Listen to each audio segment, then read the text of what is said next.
Guys, welcome again sa ating unboxing vlog. Mag-unbox tayo guys mula sa inline. Mula ito sa Shopee guys. Ito yung pinorder natin na t-shirt na Soda Pop. Yung sumayaw na Soda Pop. Tapos Saja Boys. Yung sumayaw nito. Ito tayo guys. Ito yung ma-design na Saja Boys. So mag-open na tayo guys. Let's go.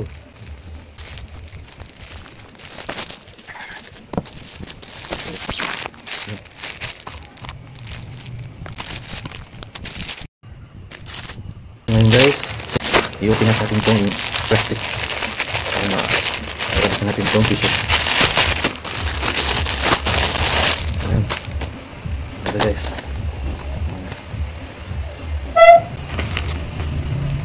Ayan. Oh, ganda. Tapos ito guys, wala siyang design. Itong binili natin guys, ang size nito ay itong binili natin guys ay double XL para hindi siya masikip pag isinuot natin guys at hindi rin siya mainit isuot, yung maluwag lang sa atin. Yung malaki na to guys. So guys, isusuot na natin to. Let's go guys. Medyo sticky na siya kasi bagong deliver lang. Ayan.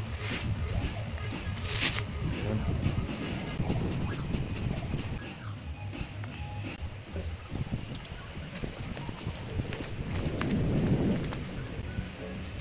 Yan.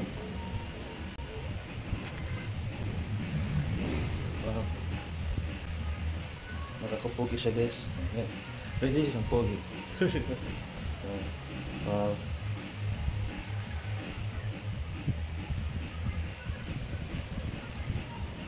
May iba't ibang sizes na rin to guys. May small, medium, large, may XL, may double XL at meron ding plus size para doon sa mga matataba. Guys, ganda nito guys. Silang apat, yung lima. Si Johnny, ito yung sa iba pa.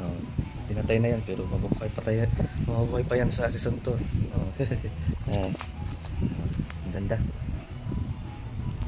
So yan guys, tapos na ito yung mag-unbox ng ating binili mula. Ito yung Soda Pop na t-shirt, Saja Boys.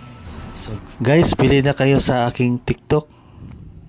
Makabi na kayo dito na t-shirt mula sa TikTok. Meron ng Huntrix at iba pang design mula sa TikTok. Katulad dito guys, nakabili na tayo guys. Very affordable na siya guys. So punta na kayo doon sa TikTok, bumili na. See you guys, thank you for watching my unboxing vlog. Bye bye.